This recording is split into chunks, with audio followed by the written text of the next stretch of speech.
It's time for Point of View with Ms. Shirley Polk. I'd like to keep the whole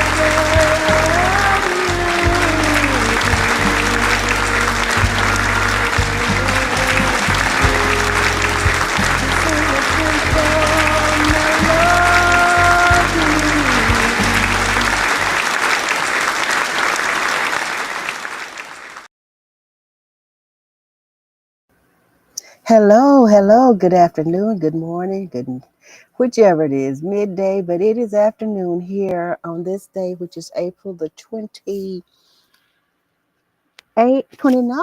April the 29th, on Tuesday, April the 29th, in 2025. Here in Dallas, Texas, it is in the afternoon. This is a live webcast. And for those of you who are listening, whenever you do, whenever you get a chance, welcome, welcome, welcome. Thank you so much for being here with me on Point of View with Miss Shirley Polk. Dear God, as I sit before you to speak, I pray to you that my soul you will keep, and if I should die, before I finish, I pray to you, dear God, in the name of Jesus, that any outstanding sins will be forgiven. Amen. Oh, we have so much. We have a powerful, powerful topic here today. Power. What's behind the hunger for absolute power? What executive actions can the sitting president of the United States initiate? So we have quite a lot, and this is what I want to talk about today because so many people don't have time to go and look up all of this. And so that's what I do. I try to bring information to you, correct information, and I don't go to just one site. I research and I want to share it with you. So we know that we're going through here in the United States, we're going through what we call a grasp of power. So many things are going on because of the hunger for power of a certain individual and those that surround that person, that person has chosen to be around them. So, power. What's behind the hunger for absolute power? What executive actions can the sitting president of the United States initiate? And there's some things that I am so glad about because I know just like this is happening now, it can be undone in the future. And I'm so happy about that. But what power, power, power? Oh my goodness. There's a piece in LinkedIn. Are humans driven by a perpetual and restless desire for power? This is LinkedIn. Then I have another in Psychology Today. Are the power hungry people inherently corrupt? Are power hungry people inherently corrupt? And then, excuse me, I want to go here and give a definition of what this power thing is. And so, do I have that? I hope it comes up. Okay, yeah. Okay, here in Bing.com. It's all, it is a basic lawlessness of individuals who endlessly thirst for power that puts others at risk. Because such individuals are seriously lacking in empathy, they're unable to identify emotionally with those they harm, whether financially, physically, sexually, mentally, or emotionally. And that is it to the T. That is it. This is all playing out right here in this day and time. Oh my goodness. What's behind the hunger for absolute power? And I'm going to read that again. read it again. It is the basic lawlessness of individuals who endlessly thirst for power that puts others at risk. And I want you to pay special attention to this because such individuals are seriously lacking in empathy. They're unable to identify emotionally with those they harm, whether financially, physically, sexually, mentally, or emotionally. That is it to the T. My Lord, I am so thankful that this is here. People do this research to help us, to help us, to keep us abreast of what is happening and helping us to understand.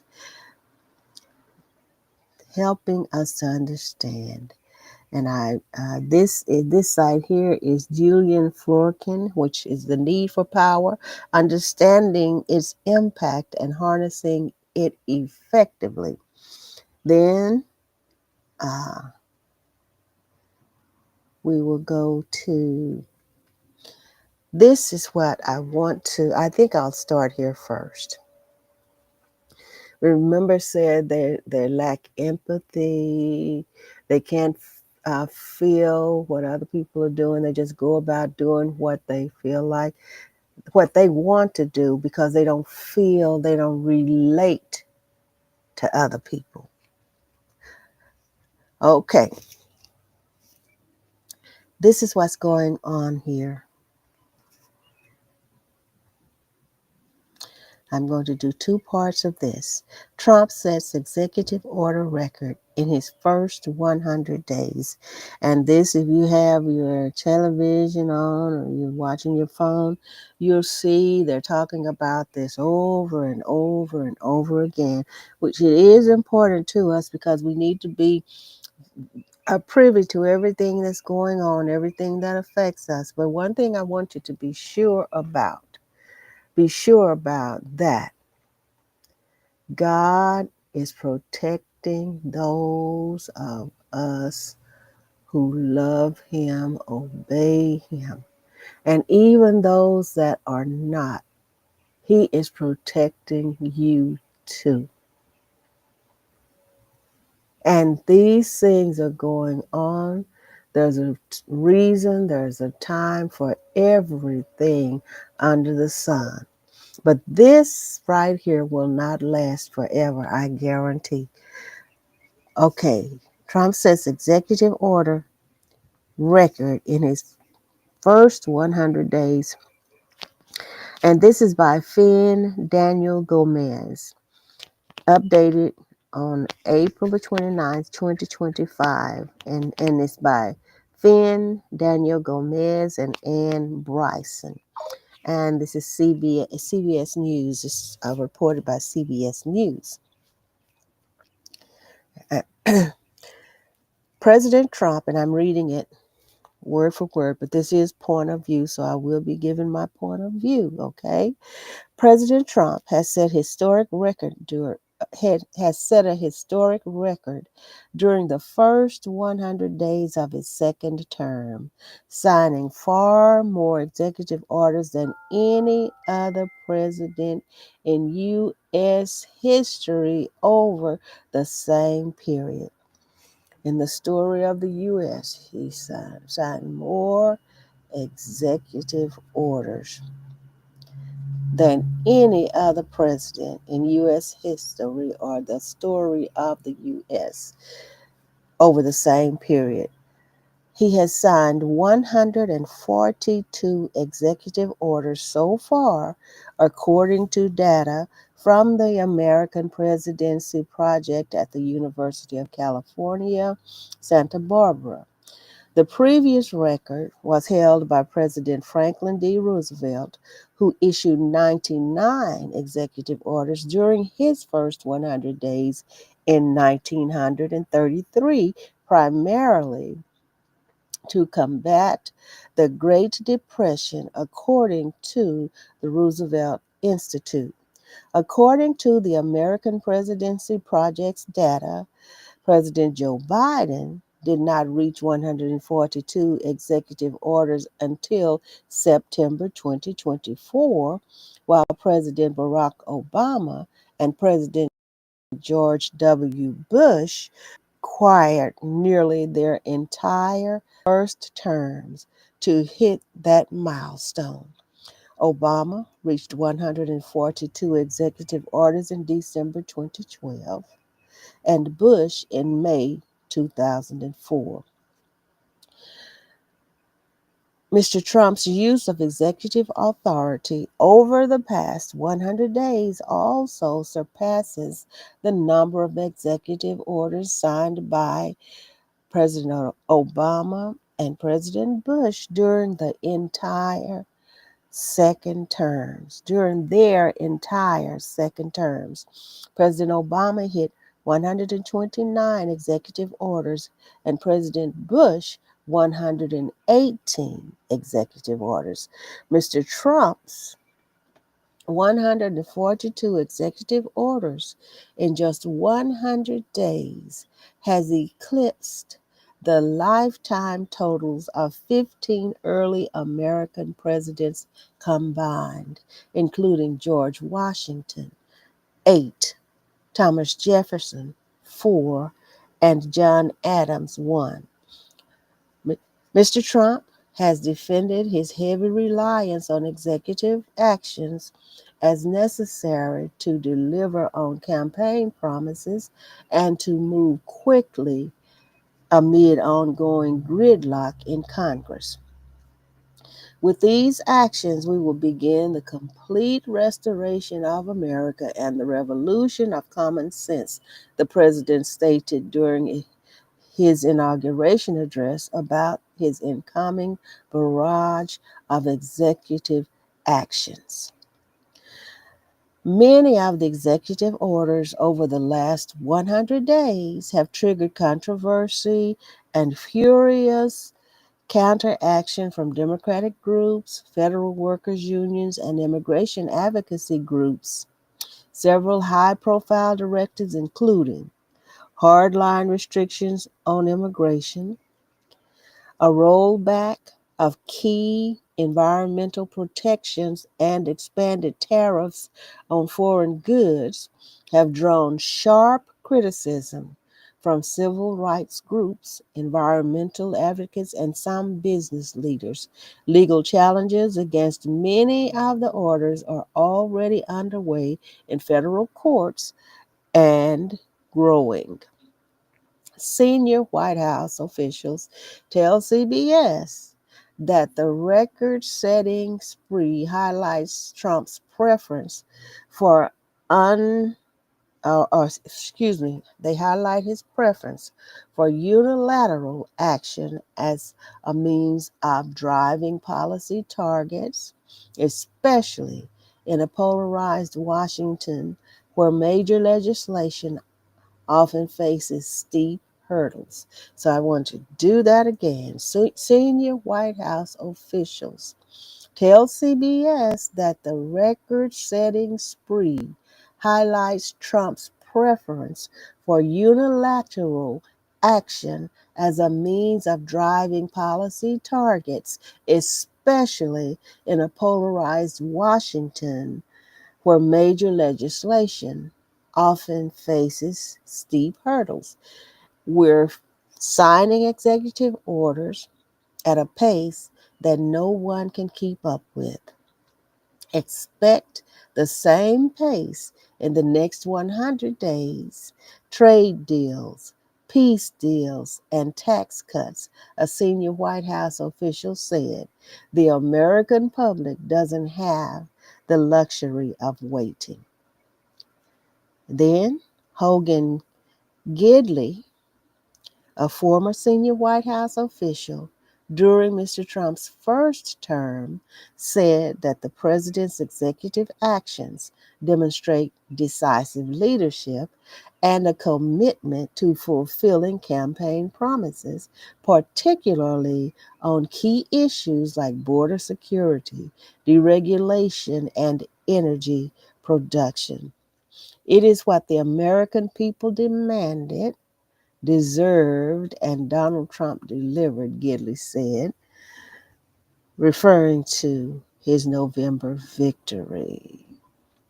However, since his 2024 win over Kamala Harris, Mr. Trump has faced louder backlash than from Democrats who counter that the administration's approach sidelines legislative oversight and relies heavily on expanding executive power.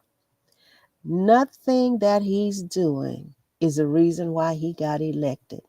He got elected to lower prices when he's been obsessed with gaining more power at the executive branch and crashing our economy, said Chuck Rocha, a CBS News political contributor and former senior advisor to Senator Bernie Sanders, a Vermont independent.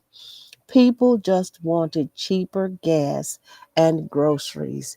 And that is what he said. I've heard it, I've seen it said over the news outlets, over all of these outlets. He said, I'm going to first day, I'm going to lower this, I'm going to lower the price of eggs, I'm going to lower this, and they just keep getting higher and higher and higher. He has not done it. And what he says here, nothing that he's doing is the reason why he got elected. He got elected to lower prices when he's been obsessed with gaining more power at the executive branch and crashing our economy, said Chuck Rocha, a CBS News political contributor and former senior advisor to Senator Bernie Sanders, who's a Vermont independent. People just wanted cheaper gas and groceries. And he was uh, that's what he was saying. And then he possessed the White House and the Oval Office again. And all of it turned out to be lies so far.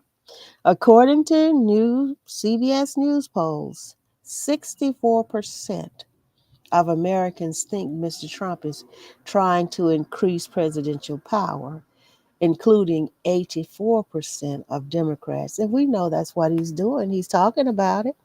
Hello, thank you for being here. He's trying to increase his power. That's the only thing he's concerned about. Hello, Apostle Washington, my sister. Thank you so much for being here. I love you. Now, according to CBS, the news poll, and I'm going to repeat that, 64% of Americans think he is trying to increase presidential powers, including 84% of the Democrats who believe that. A majority think he should get his policies enacted by working with Congress to pass legislation rather than through executive orders. Now, according to the poll, 76% of those surveyed said Mr. Trump should work with Congress to pass laws, while 24% said he should use executive orders to change regulations. Now, I'm going to go into the facts about these executive actions and talk about them, what kind of executive actions can be taken. Now, Finn Daniel Gomez is a CBS News political director and executive director, politics and White House. So, in his role, Gomez oversees the daily White House and political coverage for CBS News and works closely with Washington bureau leadership to inform the network's political coverage. Thank you, Finn Daniel. Thank you so much, Gomez. Now, how durable, I want to cover this, how durable are Donald Trump's executive orders? And this story is about Gianna Karina Gruen, Benjamin Alvarez Gruber. And this was like 11 hours ago. So the world watched closely when U.S. President Donald Trump published his first 26 executive orders on January 20th, and that's here in 2025, his first day in office, by attempting to overturn birthright citizenship, among other anti immigration orders, broadly targeting diversity, equity, and inclusion initiatives, and specifically targeting the rights of transgender people. He set the tone for the first 100 days of his second term. Executive orders allow presidents to exercise their political power of implementing policies and laws. This means that they must identify relevant existing laws or constitutional passages that can form the legal basis for orders before they are issued. Now, this is where it is very important. He's up there just signing things that he doesn't like, things that I don't like. I'm going to issue an executive order, but you hear right here.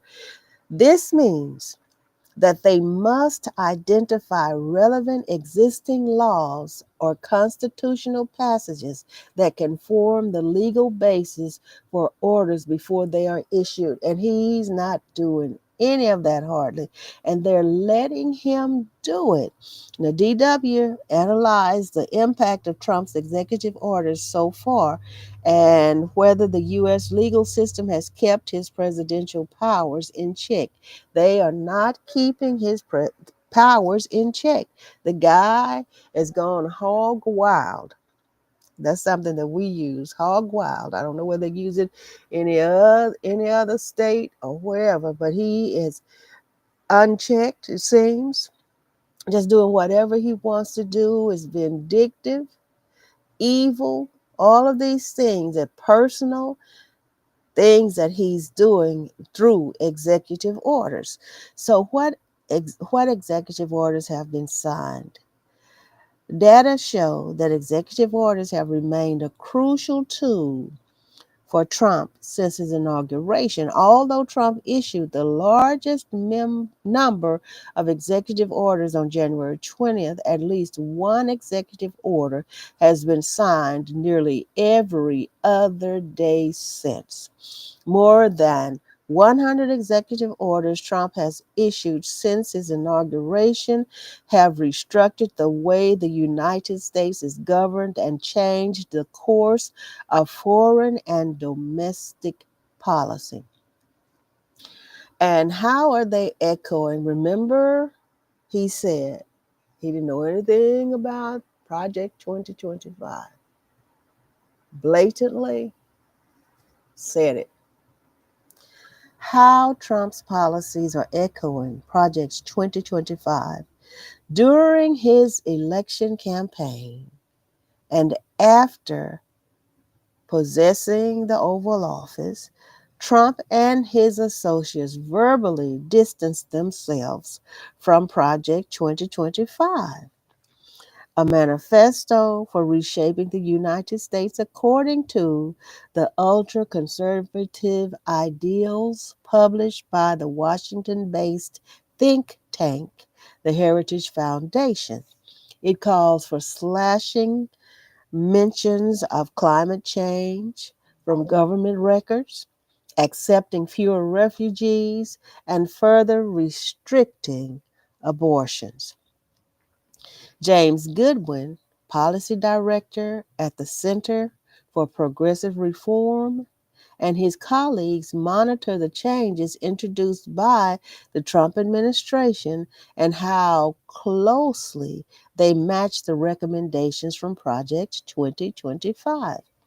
A substantial plurality track very closely with specific recommendations in Project 2025. Goodwin said, mentioning the executive orders on transgender rights as a particularly striking example. In some cases, the language is almost lifted verbatim, or in other cases, where the executive order itself accomplishes something that Project 2025 called for in general. Now, we go to this part about his unprecedented use of executive orders. Trump has relied more heavily on executive orders in the first 100 days of his presidency than he did in his previous term, and much more heavily than any president in the 21st century had. Trump's executive orders don't just stand out for the sheer number issued, said political scientist Andrew Radelvich, whose research focuses on presidential power and its relation to other branches of the government. They also stand out because some of the orders seem more biased, based on personal preference than policy priorities. Now, remember, they have to connect with the law or the Constitution. That's the only way they should be effective. But what he is saying here, they also stand out because some of the orders seem more based on personal preference than policy priorities. These vengeance orders, the ones that are going after specific individuals or specific firms, really go outside the bounds of what we've seen orders used for in the past, he said. They clearly don't execute the law in any serious sense, but rather are being used as an instrument of personalized power. And that is a problematic development. Personalized power. And if you've heard about many of these orders that he has signed, you can tell it's personal. They're revenge and vengeful. And so Radelvich, and please forgive me, sir, if I'm mispronouncing your name, okay, said the issue went beyond vengeance. An executive order telling the Department of Justice not to execute the law strikes me as problematic. We've seen that as well with the executive order regarding the 14th Amendment and birthright citizenship, trying to impose a new definition of citizenship on what is already a pretty clear constitutional text. This is where we need to really listen. Can executive orders be stopped or overturned? All three branches of the U.S. government have the legal power to overturn executive orders. Because executive orders are a means of enforcing the law, Congress can step in as the legislative branch of the government that passes the laws on which executive orders are based. Secondly, courts can intervene in cases where a president's executive orders contradict the Constitution or existing laws, and we know some judges are stepping in, thank God. Lastly, future presidents can also revoke executive orders. Several of Trump's executive orders have been issued to overturn President Biden's and vice versa. Biden has also overturned several executive orders from the first Trump presidency. We still have some hope, don't we? Oh, yes, we do.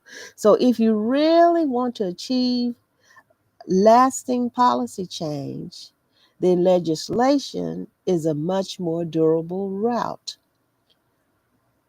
Rudell Levige said. So, it's interesting to me that the Trump administration has chosen not to go to the legislative route in a lot of these cases, even though Republicans have a majority in both chambers of Congress. Now, the legal challenges of the executive order.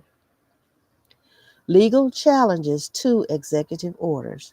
More than a quarter, that's 29%, of Trump's 100 executive orders have been legally challenged, with some facing multiple.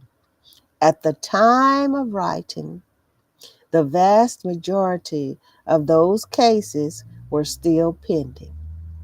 Now, technically, draft orders undergo a peer review process within relevant agencies, Vidaljevic said, before being passed on to the Justice Department for a review of form and legality. He said, I get the sense that in the current administration, they're not going through the institutionalized process that's been the case for now almost 90 years across different presidencies, Vidaljevic said. You do wonder what check they're getting for legality. A president needs to be using executive orders to execute the law. In some cases, Trump has used them to provoke a lawsuit, issuing orders that seem to be on the face of it against existing statutes. So I think another part is the public relations aspect. The president holds up the order with a big signature and is showing strong leadership, he hopes, to those who support his presidency. In an era where Congress finds it hard to act, presidents have been very tempted to do just this. The question, of course, is what's the end result? Does this order get implemented, or is it mostly for show? I think we have a mixture of both in the Trump administration. And I do too, because whenever he holds up that supposed to be executive order, like the man said, with that big signature on there, people to go to clapping, some of the people and everything, and people take it for granted that that is law. But it's not. We have heard that here. But because of the inactiveness of the majority of the people in Congress and the Senate, because they won't check him, it's just like he's making another law and overturning laws and everything. But they are not law. They're not law, but people are interpreting them as law, but they are not. But it really doesn't make a difference if people accept it as law and do nothing to stop it. This Janelle Dumalion and Kara Snatch contributed research to this story and is edited by Milan Gagnon. And this is MSN.com. MSN.com. Now we'll go on talking about these executive orders. There's one more thing I want to say about the executive orders here. There are various kinds of executive orders that United States presidents may take. This is in en.wikipedia.org, okay? en.wikipedia.org. So let's go into this.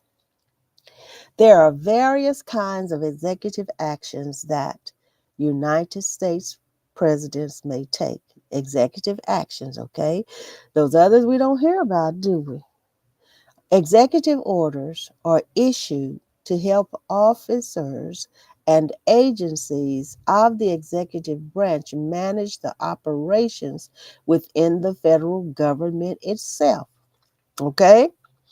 Presidential memoranda are closely related and have the force of law on the executive branch, but are generally considered less prestigious. Presidential memoranda do not have an established process for issuance, and unlike executive orders, they are not numbered. Next, a presidential determination is a determination resulting in an official policy or position of the executive branch of the United States government. Next, a presidential proclamation is a statement issued by a president on a matter of public policy issued under specific authority granted to the president by Congress and typically on a matter of widespread interest. Administrative orders or signed documents such as notices, letters, and orders that can be issued to conduct administrative operations of the federal government. A presidential notice or presidential sequestration a presidential notice or a presidential sequestration order can also be issued. National security directives operate like executive orders but are only in the area of national security. They have been issued by different presidents under various names. Now, listed below are executive orders numbered 13765 through 13984, presidential proclamations, presidential memoranda, presidential determinations, administrative orders, presidential notices, presidential sequestration orders, and national security presidential memoranda signed by U.S. President Donald Trump 2017 to 2021. In his first term, he issued a total of 894 executive actions, of which 220 were executive orders. So, that right there, I'm going to leave that and go on. There, now we talked about the executive actions. Okay, there are several of them. And even though he's given these executive orders, many of them are not according to law, and he can be stopped in his tracks if Congress and the Senate would act upon it. They could stop him in his tracks, but we know that hasn't happened, don't we? And because the Republicans are the majority, they will allow this corruption to continue. But that's okay. We don't have to worry. God has us protected. I'm telling you, you have to remember that no harm will come to you if you put your trust in the Lord. If you put your trust in Jesus, everything will be all right. I will say it. I declare it in the name of Jesus.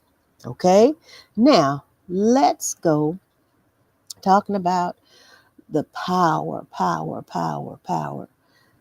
Oh my goodness. Here we go. The need for power. The need for power. Okay, the need for power, understanding its impact and harnessing its effect or harnessing it effectively. But there's this LinkedIn. I want to go ahead and do this. Are humans driven by a perpetual and restless desire for power? All of that I read to you in the beginning, that's a hunger, that's a drive, that's a restlessness for power, a restless desire for power. And they are using it fast and furiously, okay? Are humans driven by perpetual and restless desire for power? And this is by Lorna Dale L. Charles. And this was released in September 2023 on the 5th. Are humans inherently wired? to constantly seek power and influence. And see, I'm adding this to what I just told you about this executive actions, and all of this is going on, and most of it is maliciousness. It is to get back at people. It's personal, vindictive, vengeful, revenge. Okay, are humans inherently wired to constantly seek power and influence? This age-old question has fascinated philosophers, psychologists, and sociologists for centuries. And as the author says, as I observed the human interactions around me and went back to historical times by reading some philosophy, it appears that throughout our life's stories, individuals and societies have been consumed by an insatiable hunger for power. And I have a different take on this history, because his story, it refers to a man's point of view, or story. And so I say his story, her story, our story, their story. So when I come to history, I kind of, you know, what is it, hesitant about saying it, but I didn't write this, so I'll go ahead and use the words that the author used out of respect for the author, okay? So it appears that throughout history, individuals and societies have been often been consumed by an insatiable hunger for power. But why is this the case? Is it a fundamental aspect of human nature, or are there external factors at play? So the author goes on to describe, in this blog, I explore the intriguing question of whether humans are indeed driven by a perpetual and restless desire for power. This section here, the quest for power.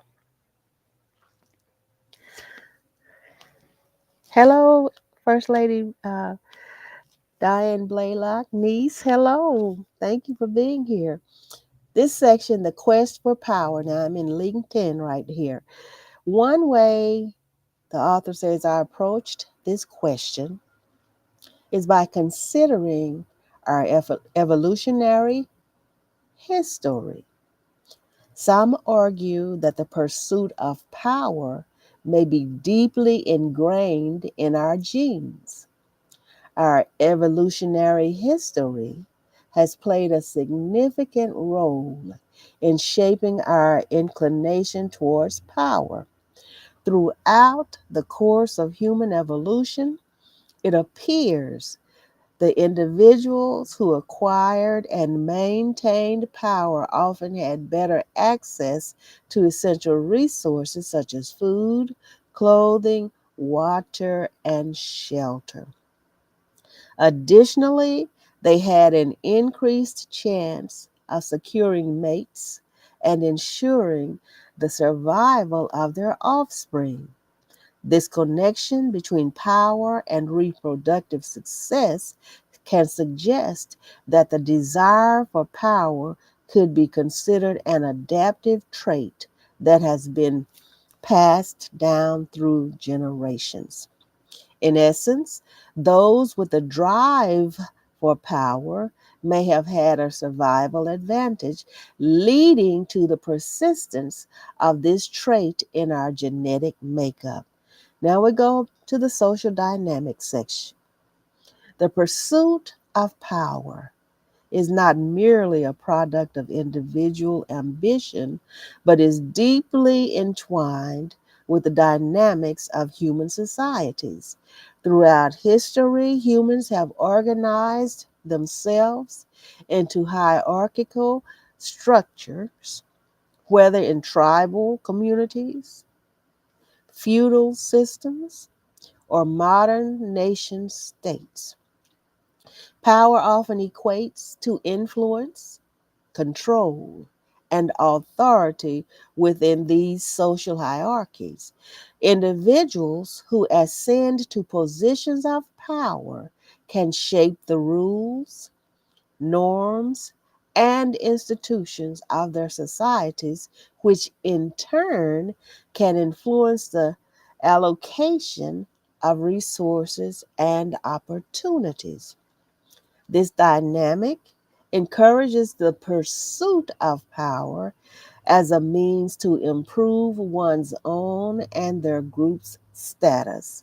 Beyond individual psychology, society plays a crucial role in fueling the quest for power.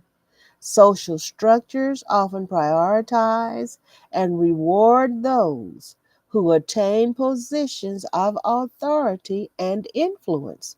Again, this can create a competitive environment where individuals feel compelled to strive for power, as it is seen as a pathway to success and status. Next, psychological factors. Several psychological factors drive the quest for power, and by examining the human psyche also sheds light on this matter. Ambition, competitiveness, and a desire for recognition are some of the core motivators. For many individuals, the pursuit of power represents a path to achieving personal goals and realizing self worth. The perception of power as a means to control one's destiny, influence others, and make a lasting impact on the world can be highly motivating. Moreover, power can provide a sense of security and agency in an unpredictable world, making it an attractive goal for many. Negative consequences. This section. While the pursuit of power has undeniable evolutionary and psychological roots, it is not without its downsides. The relentless quest for power can lead to unethical behavior, corruption, and even violence. Excessive power can also isolate individuals from their communities, leading to a disconnect from the needs and concerns of those they govern or lead. You hear that? No empathy for anybody. They don't understand. No concern for the other person. Moreover, the relentless pursuit of power can result in a never ending cycle of ambition, often at the expense of personal well being and meaningful relationships. Balancing the quest for power is our next section. One of the fundamental mechanisms for balancing power is the establishment of systems of governance. And we see how ours is working here right now, don't we? It seems like they're just letting all this stuff run wild, all this abuse of power that's going on right now. But let me tell you, hold on, okay? Hold on. God sees everything. What is that scripture? The eyes of the Lord are in every place, beholding the evil and the good. Never, ever neglect to realize that. These systems, whether democratic, authoritarian, or somewhere in between, define how power is structured, distributed, and exercised within a society. Democracies, for instance, are designed to give citizens a voice in decision making through elections and representation, thereby preventing power from being overly concentrated in the hands of a select few. Huh? How's that working for us, huh? Authoritarian systems Authoritarian systems, on the other hand, may rely on centralized control, but still often have mechanisms for internal cracks or checks to limit abuse of power. Democracy is a powerful tool for balancing the quest for power. It allows for regular, peaceful transitions of power through elections, which ensure that leaders are accountable to the electorate. By providing a voice to the people, democracy distributes power and prevents it from becoming the exclusive domain of a ruling elite. How's that working so far, huh? Moreover, democratic systems typically include various branches of government and a system of checks and balances to prevent any single entity from gaining unchecked power. So far, no good, okay? So within democratic systems, checks and balances are vital mechanisms for maintaining equilibrium. Thus, it's supposed to be checks and balances here in the United States. But let me tell you something. See, people don't understand that America has some evils within, and America was based on evil. Look at the slavery. Look at the how they came in here and overpowered the Native Americans, took their land, slaughtered them. There are some evils here that America has not paid for yet. The thing is that we, those of us, need to pray and constantly seek God, whether we have had any hand in it or not, for forgiveness and for strength to continue to pray and lift this world up before Him. Because eventually, and in due time and due season, God is going to let all of us see His amazing power and rectify the situation. He's going to do it. I believe that. Now, within democratic systems, checks and balances are vital mechanisms for maintaining equilibrium. And we know that our equilibrium is off here in the United States, right?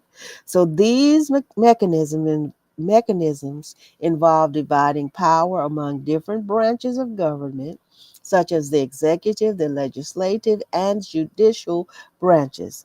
Now, each branch has its own distinct functions and authority, and they are designed to oversee the constrain one another.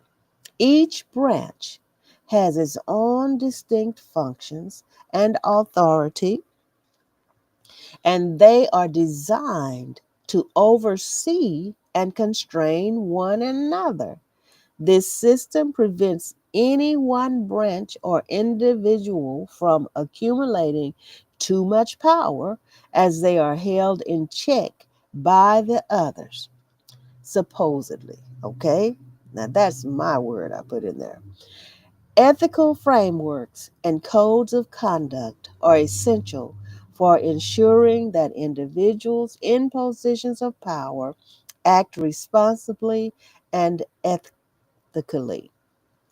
These frameworks provide guidelines for decision making and behavior, emphasizing principles like transparency, fairness, and the greater good. Accountability mechanisms include investigative journalism, oversight bodies, and legal processes hold those in power accountable for their actions, deterring unethical behavior and promoting responsible governance. That's the way it's supposed to be, okay? That's the way it's worked in the past. But it seems like it's not working right now, but just hold on. Be patient. It's going to pop back into place, okay? By the grace of God. A society's values and moral compass are shaped by moral education and social norms. Education systems, religious institutions, and cultural traditions play a role in instilling values that prioritize the common good over individual gain. Social norms set expectations for behavior and can stigmatize abuses of power, discouraging individuals from pursuing power at any cost. Civil society and activism. Here we go. The next section. Play a crucial role in the delicate balance of power within societies, utilizing their unique attributes to, excuse me, their unique attributes. So, I've got to go back and do this. Civil society and activism play a crucial role in the delicate balance of power within societies, utilizing their unique attributes to safeguard against the undue consecration and concentration of power and promote responsible governance. Here, the author says, I elaborate further on the significance of civil society and activism. Civil society organizations, grassroots movements, and advocacy groups serve as vigilant watchdogs, constantly monitoring the actions of those in power. They act as an external check on authority, scrutinizing government decisions, policies, and actions for any signs of abuse, corruption, and violations of rights. This scrutiny helps ensure that those who hold power remain accountable to the public they serve. There's a citizen mobilization, a core function of civil society and activism is mobilizing citizens. These groups empower individuals to actively engage with the political process and voice their concerns. Through campaigns, protests, rallies, and advocacy efforts, citizens are encouraged to participate in shaping the policies and decisions that affect their lives. This mobilization amplifies the voices of ordinary people and prevents power from becoming insulated and unresponsive. There are the accountability mechanisms. 1 minute here. That's all I have left for today. Civil society organizations often employ various accountability mechanisms, including investigative journalism, public awareness campaigns, and legal action to hold leaders accountable for their actions.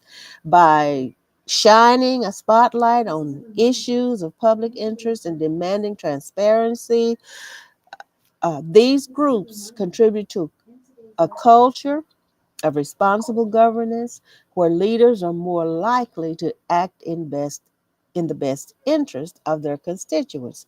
Civil society and activist groups play a vital role in raising awareness about pressing societal issues. They act as conduits for information, drawing attention to matters that might otherwise go unnoticed or unaddressed. So, through their efforts, these groups educate the public about the implications of policies and decisions, fostering a more informed and engaged citizenry. Oh my goodness, I still have just a ways to go here. So I am going to stick to my schedule, and God willing, I'll be able to finish this. But this is in LinkedIn. We're talking about power. and people hungry. They're hungry for power. And we know this current situation here in the United States is affecting just about the whole world with the hunger for power, unlimited power, and all of the evil things that are being done. But be not deceived. God is not mocked. Or whatever a man soweth, that means man, woman, boy, girl, that shall he also reap, will reap. And God is not slack concerning his promise, as some men count slackness. I'm telling you, he's not slack. He's looking and he's booking. And so what we need to do is continue to be vigilant in prayer and faith. And God will hear us. He's listening. He will hear us. If my people who are called by my name will humble themselves and pray, seek my face, turn from their wicked ways, then will I hear from heaven. I will forgive their sins and heal their land. I believe it with everything in me, and I declare it and decree it in the name of Jesus. A change is coming, and it's coming sooner than people think it is. And it's a change, a positive change. God is at work. I'm telling you, be encouraged no matter what's going on. God will make it all right, but you've got to stay strong. Don't give up hope, okay? I love you. Enjoy the remainder of your day, evening, night, afternoon, midday, morning, whichever it is. I love you so much. And please let me hear from you, okay? Thank you for joining Point of View with Miss Shirley Polk. I wanted to put that out here because we are facing so much. And so we need to understand what we're facing and know what's going on and know where our power lies. We have power. Yes, we do. We haven't lost our power, okay? Thank you for joining me on Point of View with Miss Shirley Polk. Join us next time, Tuesdays and Thursdays, beginning at 1 p.m. Central Standard Time. Let us hear from you. You see, that's the way God meant for